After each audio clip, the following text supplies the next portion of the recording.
ಜಾತಿ ಗಣತಿಯನ್ನ ಆರಂಭ ಮಾಡಿತು. ಮಧುಸೂದನ್ ನಾಯಕ್ ಅವರ ಸಮಿತಿಯನ್ನ ರಚನೆ ಮಾಡಿ ಹೊಸ ಶೈಕ್ಷಣಿಕ ಮತ್ತು ಆರ್ಥಿಕ ಸಮೀಕ್ಷೆಯನ್ನು ಮಾಡ್ತೀವಿ ಅಂತೇಳಿ ಸರ್ಕಾರ ಹೊರಡಿತು. ನಾವು ಒಂದು ಹಂತದಲ್ಲಿ ಹೇಳಿದ್ವಿ ಸರ್ಕಾರಕ್ಕೆ, ಕೇಂದ್ರ ಸರ್ಕಾರ ಏಪ್ರಿಲ್ನಿಂದ ಜನಗಣತಿಯನ್ನು ಆರಂಭ ಮಾಡ್ತಾ ಇದೆ, ಆ ಜನಗಣತಿಗೆ ರಾಜ್ಯ ಸರ್ಕಾರ ಸಹಕಾರವನ್ನು ಮಾಡಿ, ಯಾಕೆ ಹೊಸ ಜನಗಣತಿಯನ್ನು ಮಾಡ್ಲಿಕ್ಕೆ ಹೋಗ್ತೀರಿ, ಶೈಕ್ಷಣಿಕ ಸಮೀಕ್ಷೆಯನ್ನು ಮಾಡ್ಲಿಕ್ಕೆ ಹೋಗ್ತೀರಿ ಅಂತ ನಾನು ಕೇಳಿದ್ವಿ. ನಾವೆಲ್ಲ ಹೇಳಿದ್ವಿ, ನಮ್ಮ ವಿರೋಧ ಪಕ್ಷದ ನಾಯಕರು, ನಮ್ಮ ಪಾರ್ಟಿ ಅಧ್ಯಕ್ಷರು ಎಲ್ಲರೂ ಕೂಡ ಹೇಳಿದ್ವಿ. ಆಗ ಮುಖ್ಯಮಂತ್ರಿಗಳು ಹೇಳಿದ್ದೇನು ಅಂತ ಕೇಳಿದ್ರೆ, ಇದು ಜಾತಿ ಗಣತಿ ಅಲ್ಲ, ಇದು ಶೈಕ್ಷಣಿಕ ಮತ್ತು ಆರ್ಥಿಕ ಸಮೀಕ್ಷೆ. ರಾಜ್ಯದಲ್ಲಿ ಎಷ್ಟೋ ವರ್ಷಗಳಾಯಿತು ಸಮೀಕ್ಷೆಗಳಾಗದೆ. ಆ ಸಮೀಕ್ಷೆಯ ವರದಿಯನ್ನು ತೆಗೆದುಕೊಂಡು ಯಾವ್ಯಾವ ಸಮುದಾಯದ ಜನ ಯಾವ ರೀತಿ ಇದ್ದಾರೆ ಅವರ ವಸ್ತುಸ್ಥಿತಿಯನ್ನು ಅಧ್ಯಯನ ಮಾಡಿ ಅದರ ಅಂಕಿಅಂಶಗಳನ್ನು ತೆಗೆದುಕೊಂಡು ಸರ್ಕಾರದ ಯೋಜನೆಗಳನ್ನು ತಲುಪಿಸಬೇಕು. ಅದಕ್ಕೆ ನಾವು ಬಹಳ ಬೇಗ ಇದನ್ನ ಮುಗಿಸ್ಬೇಕು, 1 ತಿಂಗಳೊಳಗೆ ಇದನ್ನು ಮುಗಿಸ್ಬೇಕು ಅಂತ ಸೂಚನೆ ಕೊಟ್ಟಿದ್ದೀನಿ ಅಂತ ಹೇಳಿದ್ರು.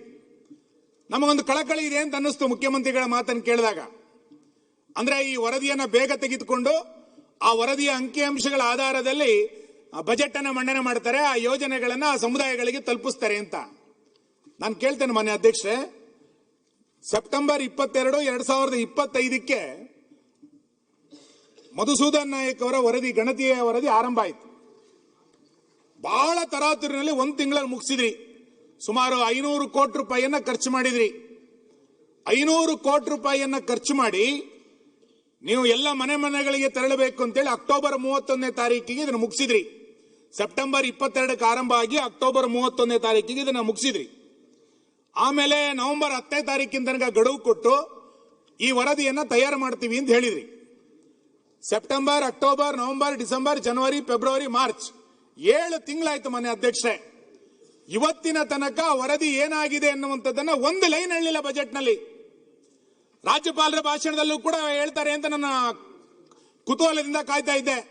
ರಾಜ್ಯಪಾಲರ ಭಾಷಣದಲ್ಲೂ ಕೂಡ ಈ ಮಧುಸೂದನ್ ನಾಯಕ್ ವರದಿಯ ಬಗ್ಗೆ ಒಂದು ಶಬ್ದ ಉಲ್ಲೇಖ ಆಗಲಿಲ್ಲ. ಬಜೆಟ್ನಲ್ಲಿ ಒಂದು ಶಬ್ದ ಉಲ್ಲೇಖ ಮಾಡಲಿಲ್ಲ.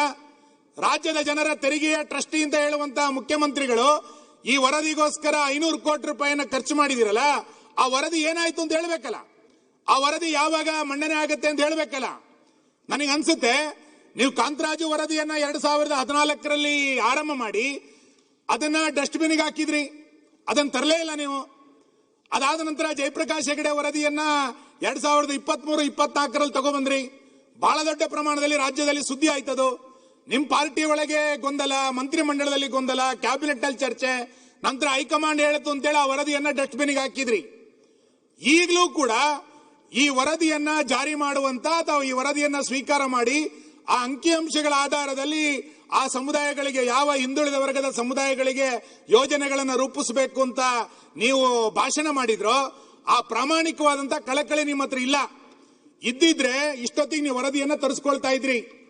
ನನಗನ್ಸುತ್ತೆ ನೀವಿನ್ನೊಂದು 50 ರೂಪಾಯಿ ಎಕ್ಸ್ಟ್ರಾ ಬಜೆಟ್ ನಲ್ಲಿ ಇಟ್ಟು ಆ ಮಧುಸೂದನ್ ನಾಯಕ್ ವರದಿಯನ್ನು ಕೂಡ ಡಸ್ಟ್ಬಿನ್ಗೆ ಹಾಕ್ತೀರಿ ಅಂತ ನಾನು ಇಲ್ಲೂ ಕೂಡ ಹೇಳ್ತಾನೆ. ಕಾಂತರಾಜು ವರದಿಯನ್ನ ಡಸ್ಟ್ಬಿನ್ಗೆ ಹಾಕಿದ್ರಿ, ಜಯಪ್ರಕಾಶ್ ಹೆಗಡೆ ವರದಿಯನ್ನ ಡಸ್ಟ್ಬಿನ್ಗೆ ಹಾಕಿದ್ರಿ.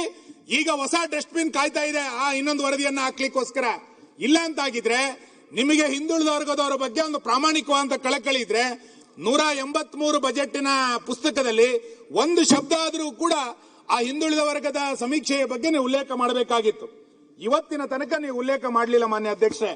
ಹಾಗಾಗಿ ನೀವು ಅದರ ಅಂಕಿಅಂಶಗಳನ್ನ ತೆಗೆದುಕೊಳ್ಳದೇನೆ ನೀವು ಬಜೆಟ್ ಅನ್ನ ಮಂಡನೆ ಮಾಡಿದಿರಿ ಅಂತಂದ್ರೆ, ನೀವು ಅವತ್ತೇ ಹೇಳಿದಂತ ಹೇಳಿಕೆ ಅಂಕಿಅಂಶಗಳು ಬಂದ ನಂತರ ಯೋಜನೆಯನ್ನ ಜನರಿಗೆ ತಲುಪಿಸಬೇಕು ಅಂತೇಳಿ ನೀವೇನು ಹೇಳಿದ್ರಿ, ನಿಮಗೆ ಪ್ರಾಮಾಣಿಕವಾಗಿ ಹಿಂದುಳಿದ ವರ್ಗದ ಇಲಾಖೆಗಳಿಗಾಗ್ಲಿ ಆ ನಿಗಮಗಳಿಗಾಗ್ಲಿ ಅಥವಾ ಆ ಸಮುದಾಯದಲ್ಲಿ ವಂಚಿತರಾಗಿಂತವ್ರಿಗೆ ಯಾವುದೇ ರೀತಿಯಾದಂತ ಸೌಲಭ್ಯಗಳನ್ನು ಕೊಡುವಂತ ಇಚ್ಛೆ ನಿಮ್ಮ ಹತ್ರ ಇಲ್ಲ ಅನ್ನುವಂಥದ್ದು ಈ ಬಜೆಟ್ ನಲ್ಲಿ ಸ್ಪಷ್ಟ.